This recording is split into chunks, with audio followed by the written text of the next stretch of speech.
think it's difficult to put them all in one bracket because the Egyptian movie, for instance, is a very different beast to an Emirati or Lebanese movie. So it's unfair to actually, compare them. But if I wanted to talk about Emirati, because I think that's the one we're mainly here to discuss, it is a bit similar to an independent movie. But again, some Emirati movies are not art house movies, and therefore do need or require a launching similar to more of a mainstream movie. Hania, same question. Yeah. Asian films do not get distribution in Lebanon, at least, and European less and less.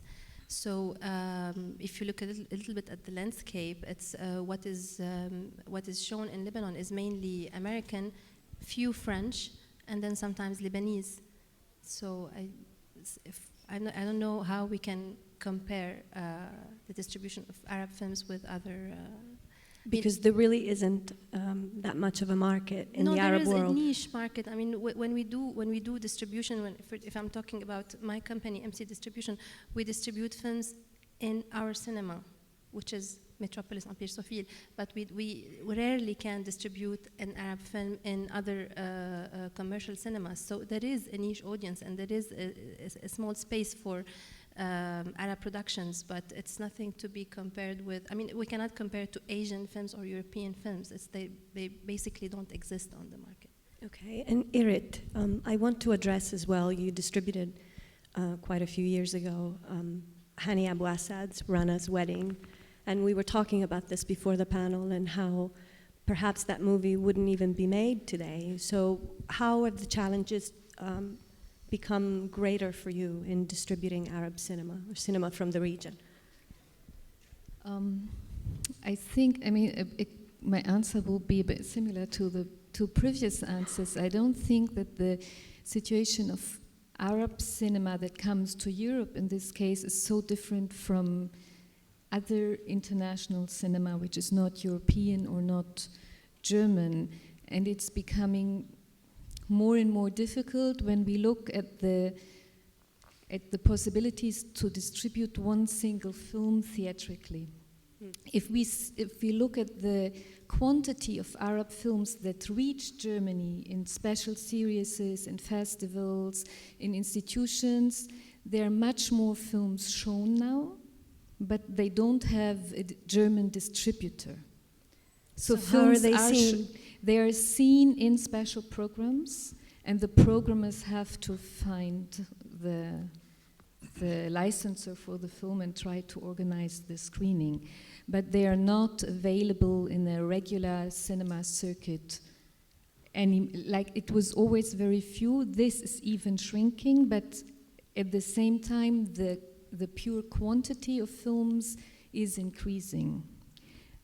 And this, for filmmakers, can be encouraging. For distributors, it's very problematic because it's a real theatrical distribution is always a risk, and the risk is rising and rising. So is it more VOD? Is it more through festival circuits? Is it small screenings? VOD more or less doesn't play a role, because if audiences in Europe don't know about an Arab film, how would they find it among the 10,000 films in the catalog of a VOD platform?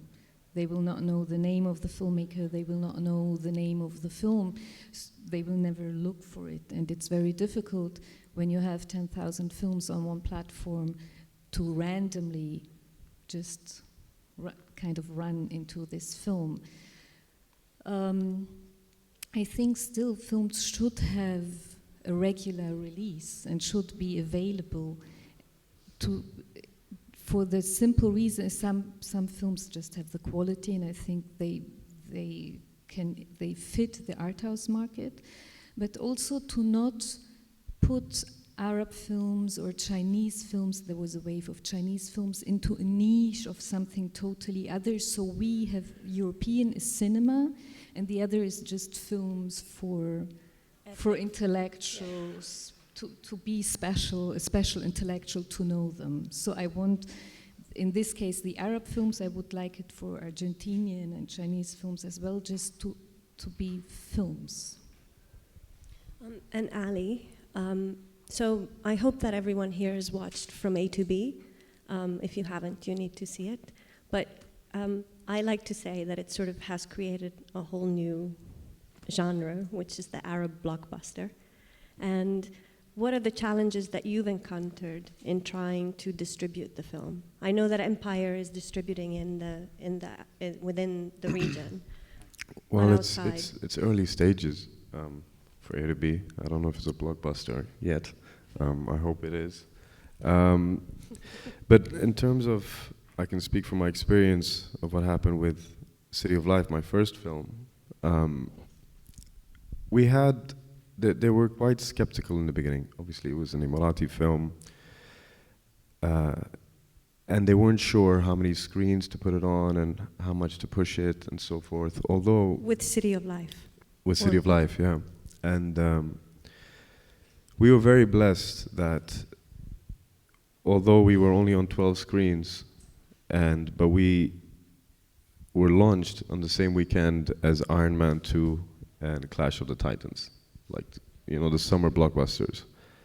And we were second in the box office. They were on 52 screens or something like that, 56 screens. We were on 12 screens and we were second in the box office. We had no idea how that happened. We had zero marketing on that film. But what was great about the film is that it picked up a lot of buzz from the festival when it premiered. So that's how people were aware of it. And then I guess it goes to show how strong word of mouth is, you know? But that being said, the film lasted about 9 weeks in the cinema and the theaters. It wasn't a commercial success. I guess it was a success in terms of helping the industry grow and making people aware of Emirati cinema, but commercially it wasn't a success. And obviously the budget was much higher than From A to B. We don't have enough theaters to recoup that amount. That's why we were hoping for it to have some international distribution. And the most, I guess, important factor when it comes to that is having the right sales agent. And I didn't think we had it with City of Life. And I mean, there were situations where my father, God bless him, he's got probably every channel on the planet. I mean, he likes watching TV.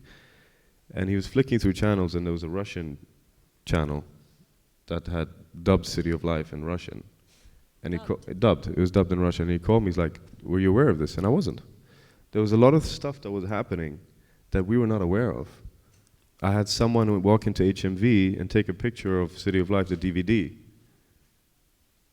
Different cover, different artwork, and saying, did you know about this? I said, no idea. So this is the thing, the right sales agent, obviously the right administration, the right distribution really would help films go outside. Because I believe City of Life was a film that could have worked internationally because of the reaction that we had from the international community. And when it did go to the festivals, and when every time I meet someone, they say, you know what, I buy several copies, send it to my family for Christmas. You know, it had an international appeal, but unfortunately it didn't live that long. And when it came to A to B, we decided that what's important this time around isn't to make a very big budget film, but still try and make a film that's commercially, I guess, viable for a decent number, so we can hopefully try and recoup. Because, you know, if films don't recoup, I don't know if we're going to be able to make more films. You know, so it's important. It's an important thing for the industry. It's really difficult because, well, Ali says it wasn't really a commercial success, and I agree with him. Although it did 77,000 admissions in this part of the world and lasted 10 weeks on the screens, which is very unusual for any type of movie. It only managed to do that because of the immense and great word of mouth it got from local viewerships. But if you compare Arab film, if we want to just put them all in one bracket to other products out there, especially in the Gulf. Over the last 3 years, we've got an average of 20 to 22 movies released every year out of 300. So let's say an average of 300 movies released locally, and 20 of these are Arab film. But even that is not represented in box office. So the average Arab film does 20,000 admissions in the UAE, which is a very, very low figure for an Arab local film. I mean, if we want to call Arab local. And there, I think, lies the problem, because Arab is not really local. For the Emiratis, Egyptian is not local, Lebanese is not local. For Lebanese, Emirati is not local. For Egyptian, God knows anything apart from Egyptian is not local. So, it's that's where the problem starts locally before even, trying to export the movies. Is that one of the problems, that we're using perhaps the wrong label? Because I heard you speak in New York, where City of Life was wildly successful at Lincoln Center when it played. And I heard you say that you're not comfortable with the term Arab film. Have you changed your mind about that? Should we call it Emirati cinema? Should we call it Egyptian cinema? Should we call it Lebanese films and not Arab cinema? Well, I think if you do that, then you start thinking, well, it's done okay. So for an Emirati movie, A to B, we expected to do twice what City of Life did. And if we manage to do that on an area which is, still small, then it's successful. The moment you expect an Emirati movie to do fantastically well in Egypt or in Lebanon, then, your expectations are probably out of place, because it's not a local film. And for them, it's as much an independent foreign movie as any other. So, yeah, sorry. But I don't think that labeling a film or giving a nationality is important at all. And we're not talking about films that are representing their countries. It's not the Olympic Games. We're talking about films. It's an artwork. So I don't think a Lebanese film would work in Lebanon just because it's labeled Lebanese local or not local. It's completely irrelevant. So I don't know why we. Of course, in my opinion, the problem is elsewhere. The problem is that, and it's not really a problem, is that the production in the Arab world has increased tremendously in the past few years, and that is thanks to some funds that were created, to the festivals that were created in the region, which is absolutely fantastic. But this growth did not happen in parallel to the growth in the market. The market is still the same. Of course, it developed, but within its own logic, which means we have more cinemas, but we have more multiplexes that are seeking more American blockbusters. So if you have more Arab production, there's no market for those films. And that's one point. The second point is that we all know very well that when we're talking about distribution, we're talking about advertising, and we're talking about marketing, and then we're talking about expenses. And Ali just mentioned recouping. Exactly, we have to recoup. So how can you invest in a film, despite its nationality, if you know you cannot recoup? Or if you don't even have the budget to start with, to spend, to give it the right visibility it deserves, and to reach its potential audience. So there also, you have money to produce films, but you don't have money to promote them.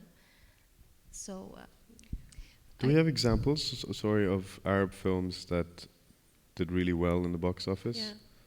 Sorry? Do we have examples of Arab films that did really well in the box office? It's mainly Egyptian movies that are the only ones. Other than Egypt. Well, America, for example, yes, but I can also give you the example of Lebanese films who did very bad in Lebanon, for instance. Or Lebanese movies that did very well in Lebanon and nothing outside of Lebanon. Let's take Nadine Labaki's two movies, okay? Yeah. So Where Do We Go Now is probably the second biggest movie of all time in Lebanon, all movies included. It did 23,000 admissions in the UAE. which is 1/3 of what City of Life did. Did it make its money? It did it on an international level. It traveled well. Okay, that's good.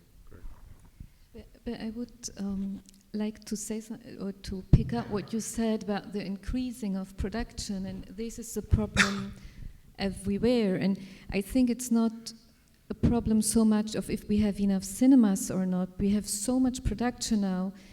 I like to read books as well, and I also like to meet friends, and sometimes just to sit on the sofa. If we needed enough audience for all the films that are produced, and if we had enough screens, we as people, we don't have the time, even mathematically. I mean, there is the production itself and the education of filmmakers and everybody who's working in film is out of proportion to the number of people who can watch at all. I mean, some years ago, I read a UNESCO report of the Soviet Union from 1975, and maybe you know or remember that in the Soviet Union or in the socialist states, all the development was linear up without any interruptions. And so they made a budget, or they made a calculation how in 20 years culture develops, and it was hysterical. I took a calculator and I found, because it was so absurd, and now in cinema we follow this idea, to this Soviet example, me as a person, as one example, would need to see 2 operas, read 3 books, and watch 2 movies a day. And I think the development we have in film production and investing in production is as crazy as this. In Germany, we have 530 theatrical releases of films a year. No cinema programmer knows the films. And which leads to people programming films they don't know. They can't also, as those who sell the tickets, they can't encourage people because they don't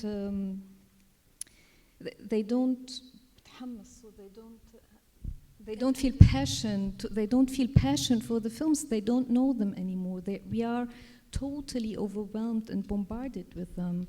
And if the cinema owner can't love the films they program, how do you want to get audience? I completely agree with Irit. I think there's way too much product out there for each to have, enough light shed on it, and it's become like a machine. You just release, and if people don't come, then the movie's off, and then the next week there's 7 new movies, etc., etc. I think there's way too much product out there. And also, also the expectation of the filmmakers increased, which means 10 years ago, a director who did a documentary film, if he said, I want to release my film theatrically, I think everybody in this room would laugh. But today, everybody who makes a feature film, whether documentary or fiction, expects to have or hopes to have a theatrical release. So that also adds to the, let's say, the problem. But it's in my opinion, if you want to be more positive and not talk about problems only, the solution would be not to cut the production, but maybe to increase the exhibition spaces, ways to do it, whether they are theaters or alternative spaces. So it doesn't have to be really, not every film should be released in a regular cinema or in a multiplex or even an art house cinema. I don't think there's any problem with the alternative distribution that Irit was talking about, like in the festival circuits or in even cine clubs or whatever. All these are different markets to reach a potential audience. Of course, everybody likes to have his film on the big screen and to have a box office report at the end of the week. But I don't think that every film that is produced can go through this circuit. I actually have a question. And this, since we're in the UAE, and obviously we're trying to establish a film industry here, an Emirati film industry, do you think it should be, I wouldn't say duty, but I guess a thing that should be done with the distributors here, or at least the cinemas, is that there should be a minimum, or how long they should keep the film in the theaters for, because there are situations where an Emirati film would come out, and by the time people heard that it's in the cinemas, they've already pulled it. Yes, we have the same problem. And I totally agree that in order to change things, to change the market, there should be a public cultural policy, like whether to impose a certain quota of local films per cinema, or a certain number of weeks, I don't know, or keep the film for at least 2 weeks. This is something 3 weeks. 3 weeks. 5. No, I can tell you that at Metropolis we do impose this policy on ourselves. Like when we pick a film, we never put it for less than 2 weeks. But and we also have, it's not a quota, but we have a mission to show this kind of films. But when you're talking about a commercial cinema, they have their own logic. What about this idea of imposing a 1 dirham tax on non-local? Well, before we get to that, I wanted to address the minimum number of weeks issue, because it's an interesting dilemma. You think it could work, but on the other hand, sometimes it's a negative input, because not all movies are good movies, and that's an unfortunate thing. Not all movies are good movies. Since we're talking about Emirati, I'll stick to that. City of Life did it in its first week, 23,000 admissions, and went on to do 18 in the second week, which is a drop of 19%, which is very good. That means it didn't drop in a market which usually drops 50 to 60% on the second week. Jinn, which is another local Emirati movie, still Emirati movie, okay, but did 38,000 admissions in its first week and dropped 75 or 77%. So it would have been, unfair to keep. Well, it was kept because it did fantastically well on the first week, but would have been unfair to impose it the second week because nobody enjoyed the movie. So maybe there's a different way of looking at it, and I think in Egypt they do have a quota. They have a minimum number of, a maximum number of movies, non-Egyptian, that can play on screens versus Egyptian movies. So they allocate more screen space for local film, and maybe that's another interesting way of looking at it. But in Germany, they did it in a little different way. So when now you get the bigger German, all funds that give you enough money to produce a film are economic. They are not cultural funds. And you have to bring a signed distribution contract just to apply for production. But the result is that we have German films or German co-productions, loads of them, and the distributors often don't like the films, and the audiences are so tired of the films, and they look for something else, but the German films by now block the screens. It's like it pushed it to the extreme, what you just said. And for the Arab films that I distribute in Germany, I just released this September World Not Ours by Mahdi Fleifel, which was a huge festival success and which is doing comparatively well in Germany, but certainly not as any director would wish. And in Berlin, I worked with a new cinema, and they kept it for 2 weeks, and then they kept it for 2 days a week. And it did surprisingly well, but the experience in other cities is that it's better to do it to have 2 screenings, so those who want to see it have to go, to not miss it, they really have to go. If they rely that it's playing on the theaters, they push the evening they go to the future, and by the time they want to go, the film is not there. And since I do 1 or 2 or maximum 3 screenings in the cities, I have increased box office ticket sales than in the time I try to keep the films as long as possible. Going to what you were saying, so by keeping the film, let's say, for 3 weeks. That's obviously costing the distribution company, correct? The exhibitor, not the distributor. The distributor doesn't have any extra costs in keeping it longer. It's the exhibitor that it has, cost of operations that he needs to fill certain amount of seats per day, per screen to make it viable.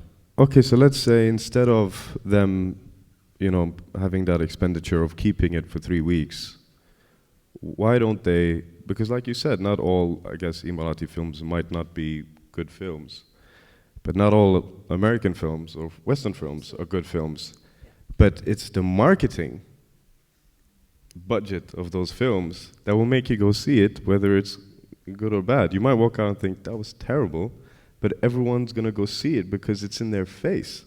So maybe taking that budget and marketing Emirati films. How do you make that budget? Which brings us to the positive note on tonight's panel, is that for the first time it's being done with A2B.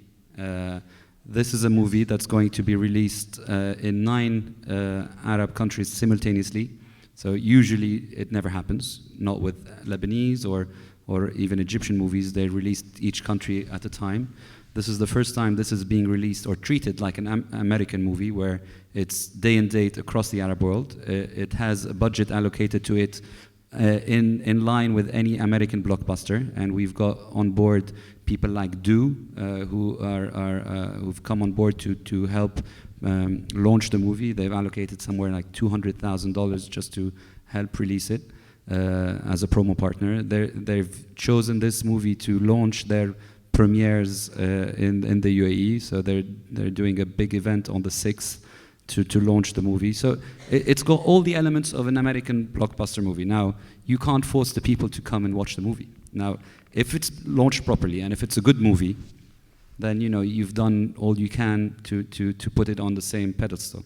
And I think it does take a movie like that to create a buzz about a certain type of movies. And I think if this happens to be successful, then it paves the way for other movies, and exhibitors start thinking, well, wait a second, this movie managed to stay on screens for that long and did 200,000 admissions or whatever. So there is a potential for local film to make money. But it does take a certain type of movie to be able to do that. And in the past, you didn't have something that was commercially viable. It's not only commercial movie, it's a good movie, it's a road movie, it's a simple story which is funny and emotional and lovely, but it hits a note with several different types of audiences. So it's a good movie and yet commercially viable. So it's difficult to launch a movie on that scale unless it's got all these elements. And this is the first time that something of that stature or that size comes along, and for any distributor to believe it. What I want to say, because I think a problem we have in general in the, let's say in the industry, because it's really the mocking also of the industry, is to think that there is one recipe or one idea that if you follow it, you have success. Distribution has to do with gambling, and if a distributor doesn't like this kick of the risk of falling and doesn't have the courage to completely fail and stand up, the companies close, and many distribution companies close. We see them coming and going and gambling high and falling even deeper. If distributors knew the recipe, which film we have to distribute how to make money, it would be a very easy and a very boring job. And the producers and the directors have to bear with us with this gambling. I mean, it has a lot to do with gambling. And those who are scared to fall usually, or who don't like falling, usually don't stand up to continue distributing. We don't know what is working. And also Hollywood, I mean, film is a business with blinding people, literally blinding and literally hiding. Of course, Hollywood usually is hiding the losses. I mean, they have films they lose in they try to save in the distribution, and I think some studios have limits of if the film is losing in distribution more than $100 million, they have to produce whatever other film that can recoup it. But they have big losses also when they have films with big stars. Yes, but to be able to gamble and to lose, and I totally agree with you about this, you have to have the means. And Ali is lucky to have distributors like Empire, because they can afford to have such a campaign and to release the film simultaneously in several countries. When we're talking about small independent distributors, unfortunately, we cannot afford to take this amount of risk. So if we want to go back to your first question and compare Arab films to European, for instance, and we look at the European models, there are so many funds to support the distribution of independent European films that allow distributors to take risk.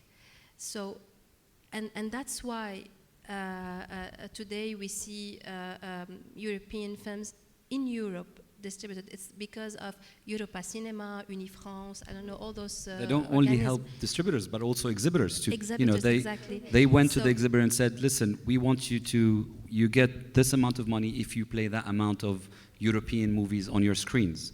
So they try to alleviate the pain of losing out on having a blockbuster by giving them some sort of reward for sticking with European film, which is something that's also very interesting to have on the local. Yeah, and I know that this festival started a few years ago, a distribution fund. Unfortunately, it stopped. I don't know why, but still the conditions were a little bit difficult to get the fund for distribution. But I still believe that nowadays it is really crucial to have something like that, and it's really strange that none of the big festivals in the region thought about supporting the release of Arab films.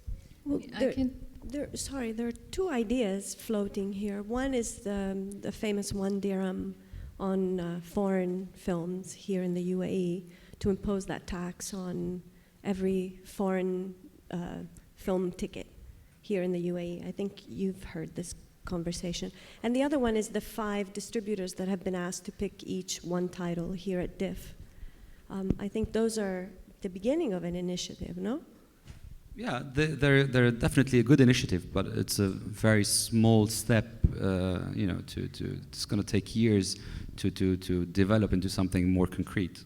I think we need bigger, drasticer measures in order to create an industry. I think it's very important to realize that creating a local industry is in everybody's, in all the players' interest, whether exhibitor, distributors, etc. Because having a local industry means you've got more films available at hand, you've got cheaper ways of distributing movies, and you've got more admissions at the box office. So it's everybody's gain to create an industry, but it's difficult just to get the ball rolling initially. And I think that's where the initial problem lies. But if we manage to find or to highlight 2 or 3 initiatives on a grand scale that can help do that, then along the lines with good movies, you've got it made. What do you think about taxing tickets? It's not about what we think. I mean, I think it's a great idea, but this is something that should. It's the government that should decide something like that, and that should implement this new. So, from a distributor perspective, you think it's a good idea? I think we need to look at why the movies are not doing well, and I think it's several-fold. One, the quality of the pictures is not good enough. So people have the choice of seeing them, and they choose not to. So that's something that is very telling.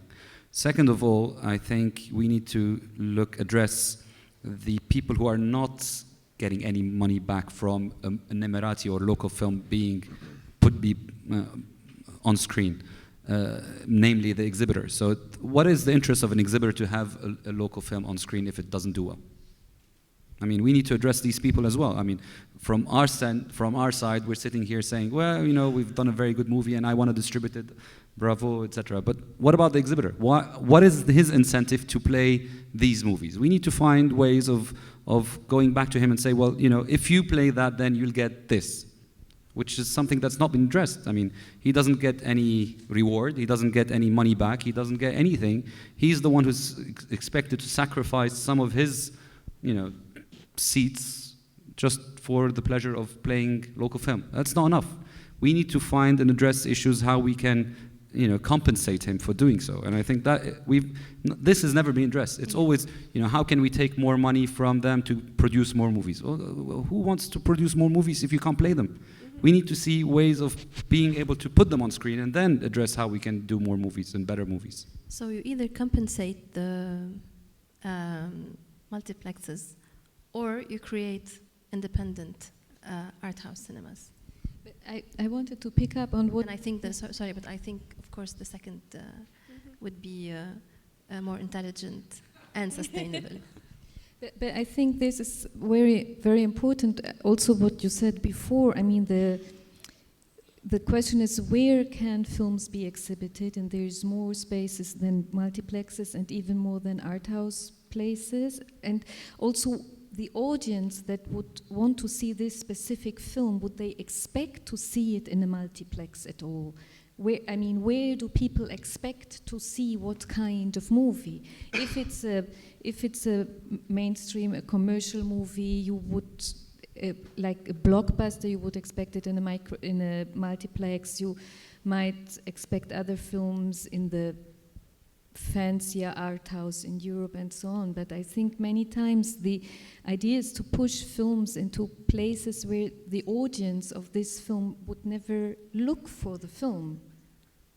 So go more humble, or just go to other places. Sometimes I'm surprised what kinds of rooms are filled up and where you need to bring extra chairs, when I just out of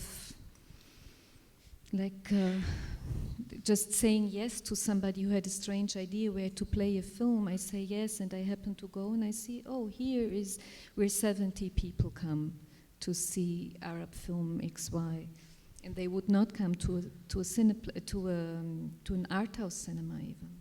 Hania, what were some of the films that surprised you at how well they did through your as an exhibitor? I can talk about the first film actually that we released, which was a documentary distributed also by Irit. It was you were the sales agent on the One Man Village. So when we released this one, it was the first time we released theatrically a documentary, and we had zero expectations.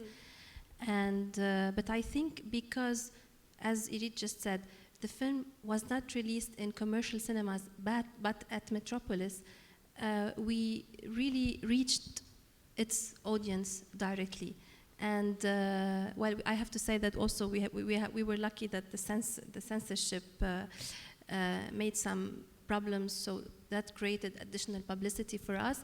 But the results were really, I mean, it was not so much. It was around 3,000 admissions in 3 weeks. But for a documentary that was released for the first time in Lebanon, that was a record. How do documentaries do in general in theaters?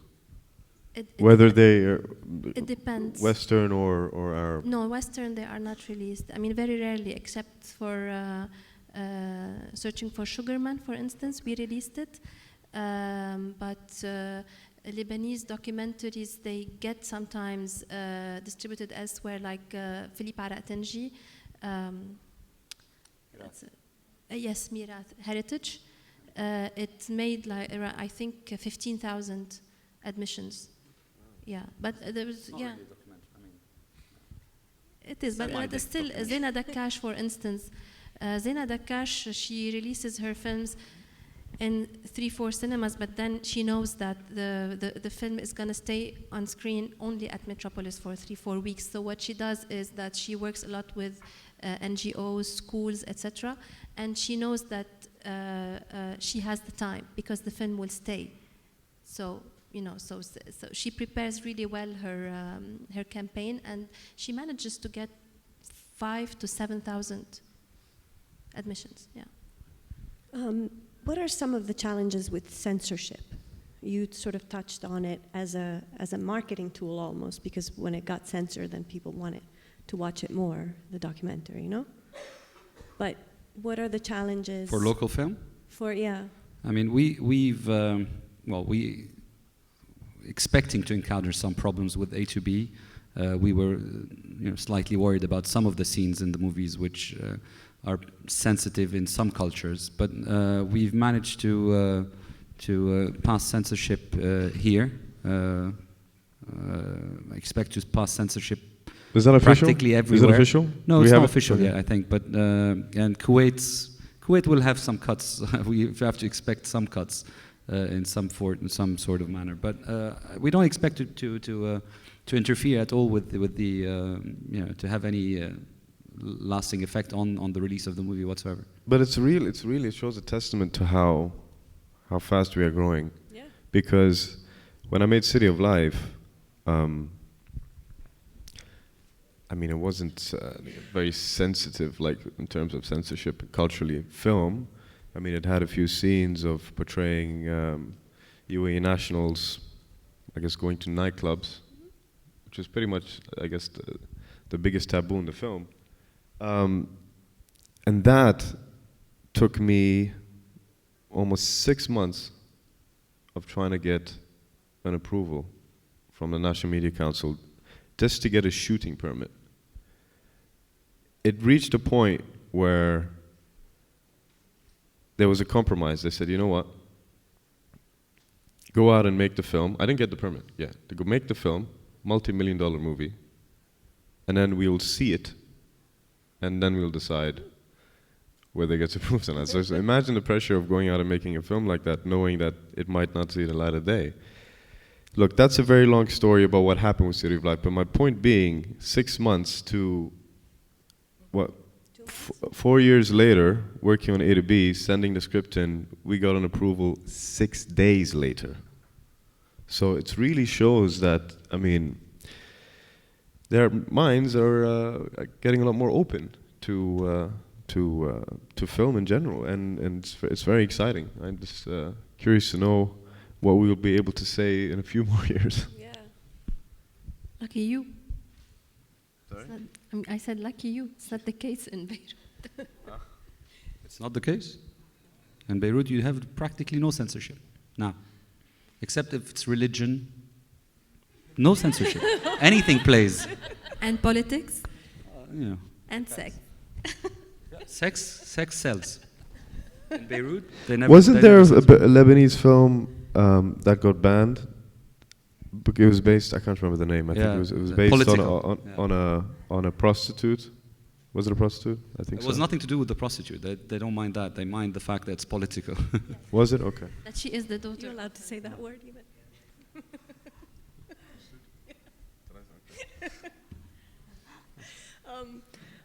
So Protestant. The UAE is the screens in the UAE are booming. They're growing an incredible curve. And yet more and more American films are being shown, as you said. So what is the solution to using those extra screens to Arab films' advantage? What's a way to sort of encourage? To allocate a fund, a governmental fund that says, you get X amount of cash if you play X amount of Arab movies. Simply, I mean, these exhibitors are business people, right? I mean, you have to put yourself in their shoes and say, why would they play an Arab movie if they have got no incentive? Or I mean, I'm distributing a local film, and I have all interests in getting it on screens, and we've managed to release it 64 screens simultaneously across the Arab world, which is a massive achievement. But this is a commercially viable film, and people want to have it on screens. What happens when you get another small art house-ish Arab movie? What then? You think exhibitors are going to open their arms and say, well, let's play it because we are nice people? That's not going to happen. You're going to have to we have to start thinking in a commercial way, the way they do. We need to find ways of allocating funds to compensate the way European, the CE has done it. They've created an organization called Europa Cinema that goes to every exhibitor and says, how many European movies have you played? Okay, I'll calculate it. We owe you, we're going to give you 20,000 euros to compensate you for playing those movies. Why do Europeans do that and we can't think of doing it on a local level? That's I think one way of imposing on exhibitors to play local films. Or seriously, Or you can use this money to create, as I said, a Metropolis here and in every other Arab countries. And I have to say that things are changing. In Cairo, for instance, there's a new cinema that opened. It's called Zawiya. And that's really a beautiful and very courageous project. They opened in March, I think, like a few months ago, and they are really doing well. And now when we release a film in Beirut, we know that we can release it simultaneously or maybe a few months later at Zawiya in Cairo. Of course, it is still a niche audience, but we have to start somewhere. And I know that 10 years from now, there will be other Zawiyas in Cairo, and we will be able to distribute our films much easier. So I hope that also here in the UAE, there will be spaces like that. And I don't think it's very complicated. And it's an education, like you said, because it's a niche audience in the beginning, and it was for Italian cinema, it was for French cinema. And then people went out there and educated each other on watching these films, and that's what became more popular. That's it. What about, can we touch slightly on VOD and things like iTunes and alternative ways of marketing and distributing films, Arab films? Personally, we don't do, we only handle theatrical, so I don't do VOD or any other sort of releases. But they go hand in hand in the sense that one does not take out from the other, and we were talking about this earlier. This region has witnessed 15 years of continuous growth. Most years it's double-digit growth. This is the second largest region in the world in terms of growth for theatrical movies, for movies being released in theaters. In 1998, there was like about 2 million admissions for the entire UAE in terms of number of tickets sold. This year, it's going to be 17 million, and we're talking UAE alone. So the growth is mind-boggling, and it's repeated across the GCC and certain countries of the Levant. I mean, you've got places like Iraq that are coming up that didn't have any cinemas until recently. And on a regional, the entire region is growing very, very fast, and that is a brilliant, occasion for local film to be distributed on a much larger, wider scale, I think, and that's very important. And this doesn't, and this is not even taking into consideration VODs and streaming and all of that. And what about TV? Where does TV come in for certain niche films? Hania. The problem is that TV is totally absent from when it comes to independent titles. We were in a meeting a few days earlier with Mr. Mario Haddad, and we were talking about the problem of TVs being involved. When they don't buy Arab films, and when they do, they don't broadcast them. So I think if TVs were more involved, things would change much faster. When we release a film, for instance, in Beirut, we do a deal with the LBC. They give us advertising and they take the rights. And we're very happy to make this deal, but they never show the film, they never broadcast it. Or if they do, they broadcast it at 2 a.m. So nobody see it, and yeah. That makes no sense. Yeah, it makes no sense because you want more people to see them to get to know the actors, to know what they've done before. If there's another movie coming up with these people, that's how you create the whole industry. It's everybody working together, and if the movies don't play on TV, then nobody's seen them. I didn't realize that. In that case, I should feel really lucky or blessed because, I mean, City of Life managed to get distribution on all platforms. I mean, we went theatrically, DVD, VOD, TV, airlines. So there was a great support for that, and I didn't realize that that's a rarity. It's very special. Very exceptional. Wow. Okay. Can I ask a question about Saudi? Do you think Saudi Arabia, I mean, there has been a lot of speculation, there's a lot of talk that Saudi Arabia are going to open cinemas in the country, and if they did, given obviously the heavy censorship, would it make a difference? Will it make any difference? Yeah, I mean, if that happens, and I'm highly skeptical on it happening anytime soon, it would make a massive difference. I think Saudi Arabia can be the size of the entire Arab world alone if proper cinemas are built and if, you know, censorship is not a big issue. You know, we have issues in Kuwait with censorship. It's a very strict censorship board over there, and it's the second largest territory anywhere in the Arab world. So it's even with the twice censorship? size. No movie lasts more than an hour in Kuwait, literally. You know, and they censor movies like Rio, which is an animated movie. Yeah, I heard they censored. It's a laughing matter, but it's a very sad fact. They, you know, they censored City of Life as birds well. are not allowed to kiss on screen because, you know, it's a, God forbid. You know, it's, and yet people go to the movies. So, you know, the size of the market in Kuwait is twice the size of that of Beirut or Lebanon. Wow. With twice the price as well, so it makes it 4 times the size.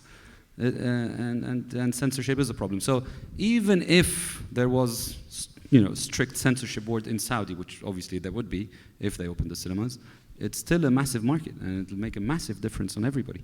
So what's the duration of A to B in Kuwait? What is that? Duration Of? from A to B. In Kuwait? It hasn't passed yet, we'll see. Well, we're not expecting more than a cut or two, so. 10 minutes, I was going to say. I'd like to open questions to the audience in the 4th row from the back. Hi, I'm Mary from EFO Films, a large Hollywood production house who are now owned by Middle East Group. I'm going to go back to Ali's point. Once you have the money in the production, it's all about marketing and distribution. And my background is online marketing. That's why I'm working in the movie business. But we're in beta testing with Facebook for, as the distributors know, the cinemas say, we're not spending any money, it's up to you to spend money in this region. But they're now targeted cost per leads ad. Nobody's mentioned trailers, the importance of trailers in engaging an audience. So the cinema can invest in the ad, the user clicks on it, goes through to a call of action and books their seat. So the cinema can know for a cost per lead, it's X amount and they make this amount of revenue. So there's quite a lot of, I think it would be perfect for A to B in certain markets, but there's quite a lot of interesting things happening online that will engage users, and it just hasn't been part of the dialogue. So I just wanted to raise that. Yeah, actually, it's a good point because recently, well, the last 2 years, more or less, the emphasis has been, you know, shifted towards online advertising and promotion. You know, 80% of cinema goers are under the age of 30. That is a fact. So, and these people are all online, and this is where, you know, everybody's concentrating all their efforts. And I totally agree that, you know, this is where, you know, the shift should remain and the emphasis should be.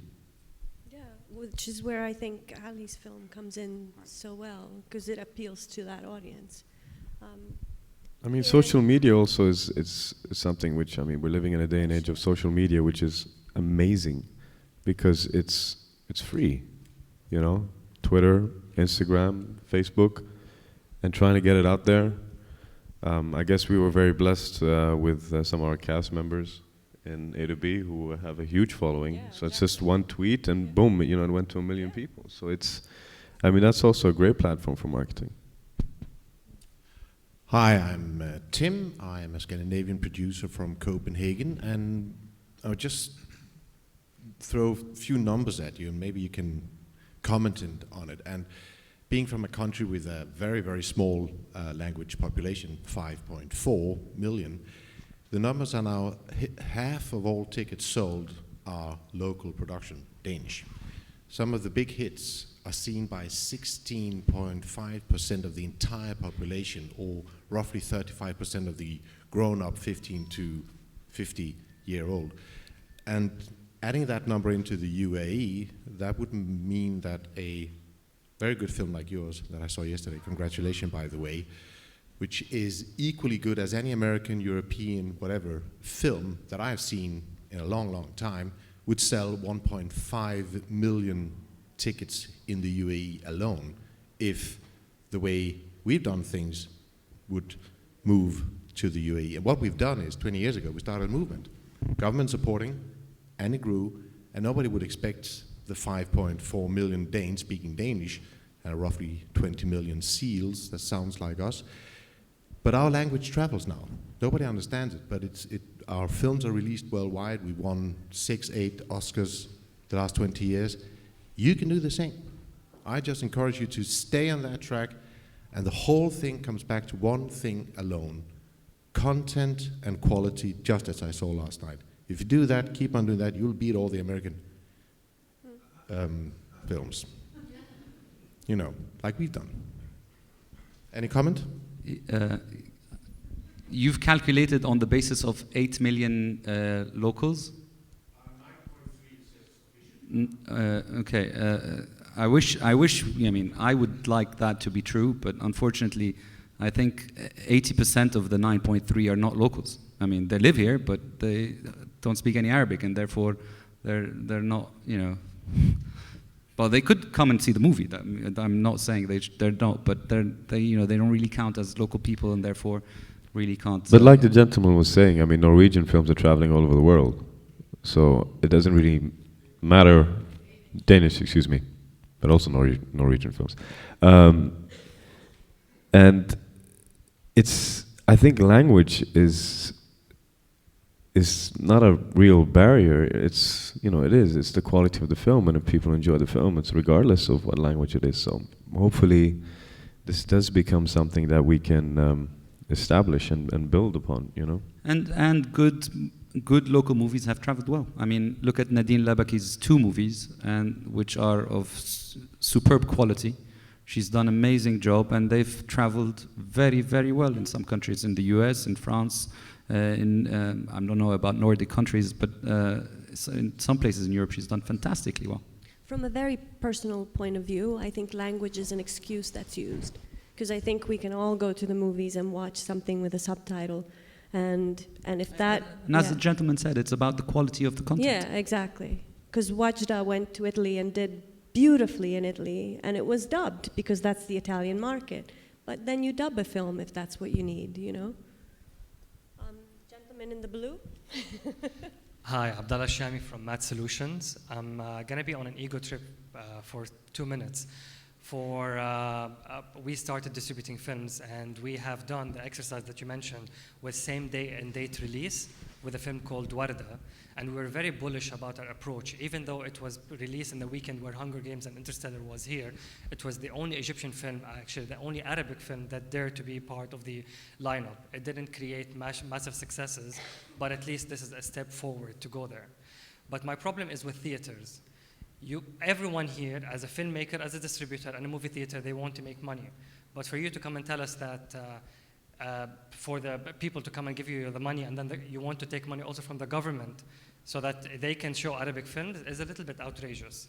Let us do our jobs as people who are distributing and marketing films, in the sense that why do I have to go and travel to each and every single theater and pull out every single poster and a standee from under the elevator and escalator so that I can position them properly, not so that you can do your job as film theaters and market Arab films. Why do you also have to market Arab films as only for Arabic people, or Emirati films for Emirati people?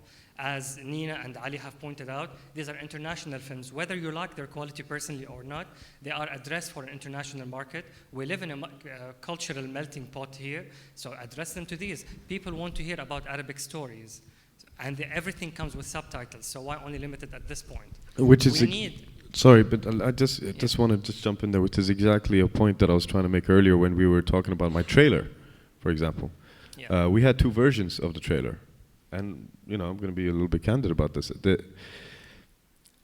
There's an Arabic version where all the supers and taglines were all in Arabic, yet in the trailer they're speaking in Arabic and it's subtitled in English, and then there's the English version, which again is the same dialogue in Arabic with the subtitles, yet the supers are all in English, which gave it a little bit more of an international appeal. To me, I feel, personally, given the fact that you said that 80% of the people in this country are not locals, we should release the English version. Because this is what people are used to seeing in the cinema. They're used to seeing those type of films. And at the end of the day, you could tell it's an Arabic film because they're speaking in Arabic. Yeah. But you market it as an international film. Absolutely. Aside from Egypt, which is a market by its own, it's a continent by its own, in my opinion, very humble opinion, you only have to have one trailer. You don't have to have an Arabic trailer or an English trailer. Exactly. Even in posters that we have for Arabic films, we have to specify in bold and in big letters, comes with English subtitles, because you want non-Arabs to come and watch Arabic stories. We have to actually go and beg film theaters to give us one small screen of the 22 theaters that you have so that we can show Arabic films there, and then you're like, this is not gonna sell. But of course, if you don't allow us to show the posters and the standees and all the marketing collateral we spend money on, people are not gonna go and see it. You're gonna hide it behind the Hunger Games and Interstellar. As simple as that. Let us do our job so that you can also do your job, and both of us will make money.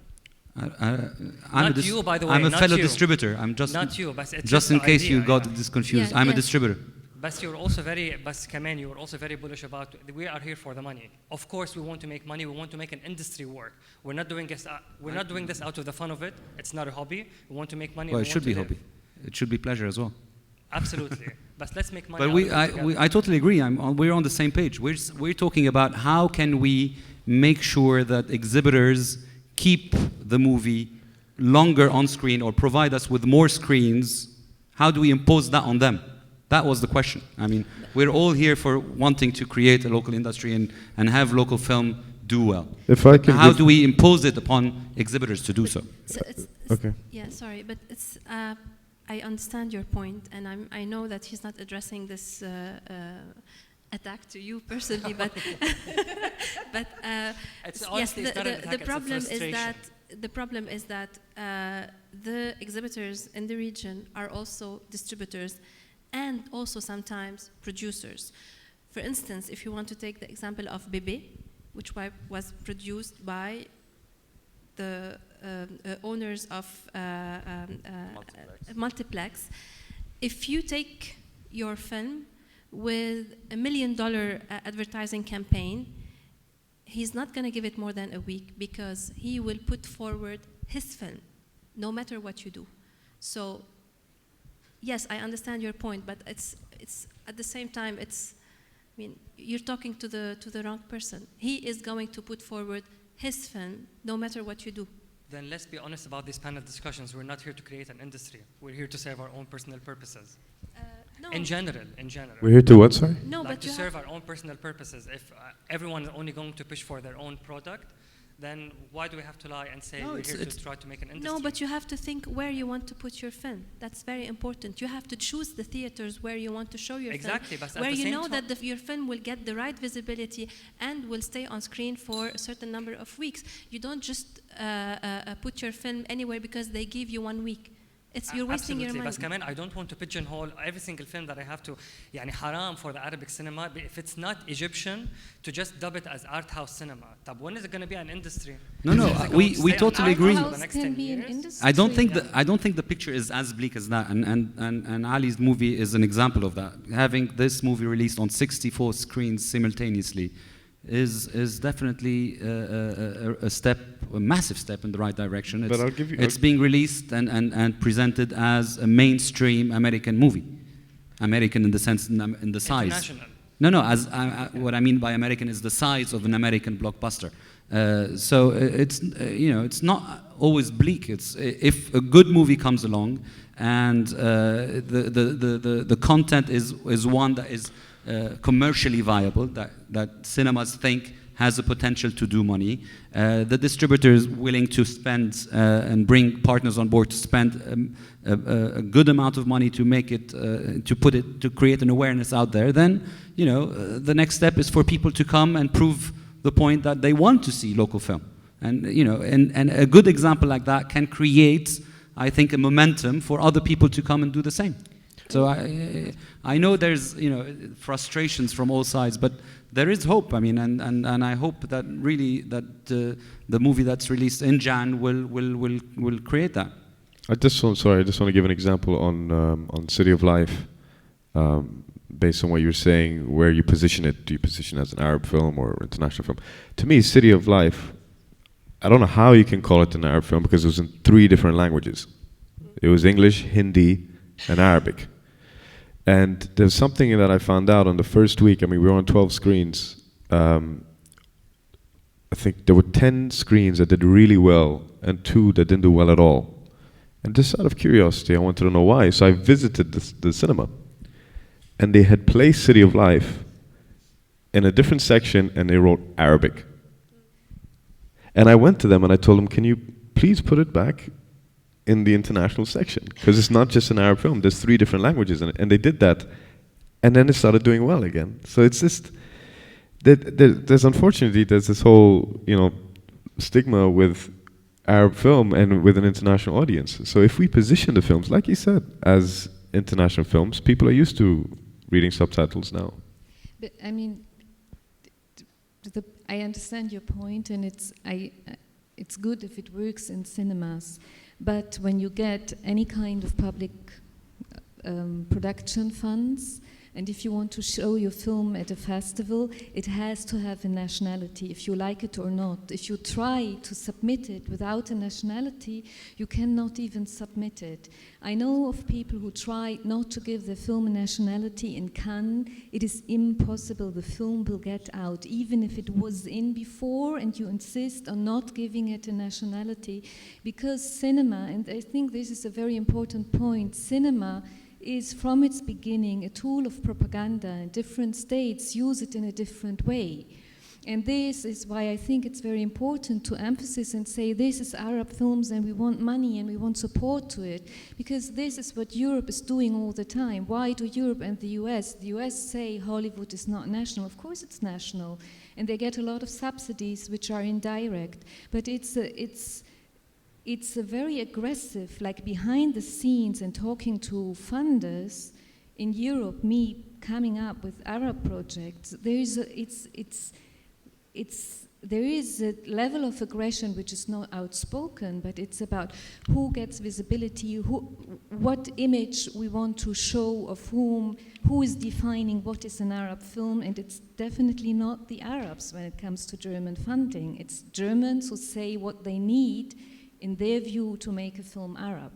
So therefore, I'm very much in support of what you demand, because locally I can understand this argument, but when we say no, it's international, internationally the game is different and the power relation is different, and to play with it, you have to put money and you have to put muscles and you have to put governments pushing it. I think we have time for one last question. Alessandra? Thank you, Nina. I would like to sort of recap a little bit and introduce 3 concepts. One is access, the other one is reach, and the other one is diversity. I personally had an experience in this country doing a very small niche European film screenings festival, whereby each and every day in a place like Abu Dhabi, more than Dubai, we had lines of people queuing up to go and see a Polish film, a German film, a Czech film, a Hungarian film, and not necessarily people of that nationality, which we originally thought we were targeting. It was people that just wanted to go and see different type of cinema. So what I think is very crucial, especially in these stages when each and every one of you is trying to play a role and you guys are trying to play it right, and each one of you is, trying to make the film that is really going to make the impact and the difference and is really going to attract attention so people know what Emirati cinema is outside of the Arab world and everything else. To you guys who are trying to make money, there's also an incredible important work, which I think is what Hania does in her little niche in Beirut, but that we all do in Europe, really. We have our possibilities of reaching out an audience that has a demand for different type of films. I'm Italian. For me, from A to B would fall into the art house niche films, even though it's meant to be international, commercial, and definitely a blockbuster or definitely something that has a different type of appeal, but the way I would reach it, the way I would access it as audience, I would probably have to go for that specific cinema, being probably supported by Europe to access films from other parts of the world and go and see it. So what I'm saying is that you really need all these little bits of ingredients and mix them all together humbly and cooperate. And definitely, yes, ask for government support, but if you allow me, the government support should come into what Ali was sort of, and I've been following your discussion and trying to sort of, put the spices into it, into creating a production fund and start adding production value. Nadine Labaki's film have traveled because they have amazing French co-producers. So already the film has a production value which is high enough to travel and to get international sales agents. So, I mean, what everyone is doing, everyone's trying to make a big effort. You guys have to hold hands because us, the audience, we really want to see it. So let us see it. Let us have access. Create diversity in access. Create greater production value. But you have to start getting the circle virtuous, spinning up. The money is not just on one side. The money has to come from every side, and you guys have to share it. Thank you. So I'd like to end here, but I'd also like to say one final thought that you should all walk away with. We blame distributors, we blame sometimes theatrical distribution and all of that, but ultimately the final responsibility lies with us, the audience. And if all of us who see a film that we like go on social media and become the power of one, then we can actually change the world and change the way that people watch films. And I hope that everyone goes out there and really talks about the films that they like the most. And I'd like to thank these wonderful individuals who've been up here and been so generous with their thoughts and their ideas. Thank you very much. Thank you.